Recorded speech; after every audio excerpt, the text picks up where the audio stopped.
आज की इस शॉर्ट डॉक्यूमेंट्री में हम एक बहुत अहम और गहरे सवाल का जवाब ढूंढने की कोशिश करेंगे। जन्नत क्या है? लेकिन सिर्फ इतना ही नहीं, इस वीडियो में हम कुछ बुनियादी और ज़रूरी पॉइंट्स पर बात करेंगे। कुरान के मुताबिक जन्नत की असल हकीकत क्या है? जन्नत में मिलने वाली नेमतें और उनका असल मतलब। हज़रत मोहम्मद सल्लल्लाहु अलैहि वसल्लम और अहले बैत अलैहिमुस्सलाम की तालीमात जन्नत के बारे में क्या कहती हैं? कौन से सिफात इंसान को जन्नत के करीब करते हैं और कौन सी आदतें इंसान को जन्नत से दूर कर देती हैं? और सबसे इंपॉर्टेंट बात, क्या कुरान किसी खास धर्म या कौम को टारगेट करता है या फिर वो इंसान के सिफात और कैरेक्टर पर फैसला करता है?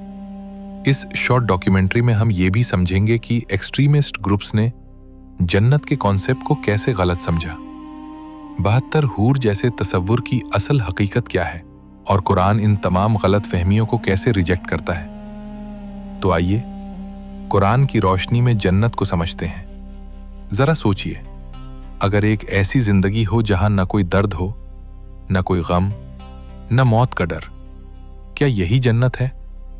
कुरान के मुताबिक जन्नत सिर्फ एक जगह नहीं बल्कि एक मुकम्मल और हमेशा रहने वाली जिंदगी का नाम है। अल्लाह फरमाता है, कोई नहीं जानता कि उनके लिए क्या छुपा कर रखा गया है। जन्नत की एक झलक कुरान देता है, जन्नत जिसके नीचे नहरें बह रही होंगी। और सबसे बड़ी बात, अल्लाह की रजा सबसे बड़ी कामयाबी। हजरत मोहम्मद सल्लल्लाहु अलैहि वसल्लम ने फरमाया, अल्लाह ने नेक बंदों के लिए वो तैयार किया है जो न आंखों ने देखा, न कानों ने सुना और न दिल में आया। इमाम अली अलैहिस्सलाम फरमाते हैं, जन्नत वो घर है जहां न कोई दुख है न कोई थकान। इमाम जाफर सादिक फरमाते हैं, जन्नत उसके लिए है जो अपने नफ्स पर काबू पाए। कुरान का एक बुनियादी उसूल है कि वो किसी खास कौम या धर्म को टारगेट नहीं करता, बल्कि इंसान के सिफात पर बात करता है। अल्लाह फरमाता है, जो भी ईमान लाए और नेक अमल करे उसके लिए न कोई डर है न गम। यानी फैसला नाम से नहीं बल्कि कैरेक्टर से होता है। कौन लोग जन्नत से दूर हो जाते हैं? कुरान के मुताबिक कुछ सिफात ऐसे हैं जो इंसान को जन्नत से दूर कर देते हैं। शिर्क, जो अल्लाह के साथ शिर्क करे उस पर जन्नत हराम है।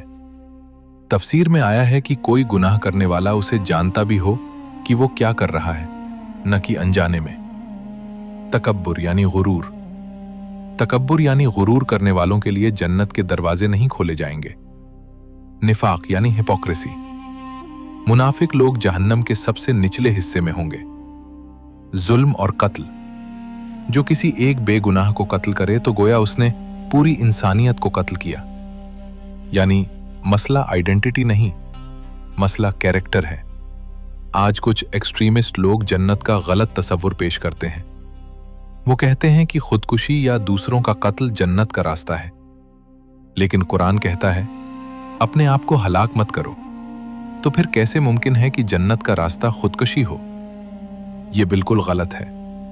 72 हूर का सच, पूरे कुरान में 72 हूर जैसे लफ्ज का कहीं भी कोई जिक्र नहीं है। ये लफ्ज जाहिल दहशतगर्दों की खुद की इजाद है और एक प्रोपेगेंडा है। असल जन्नत क्या है? सुकून, सलामती, हमेशा की खुशी और अल्लाह की रजा। अल्लाह फरमाता है, ना उन्हें डर होगा न वो गमगीन होंगे।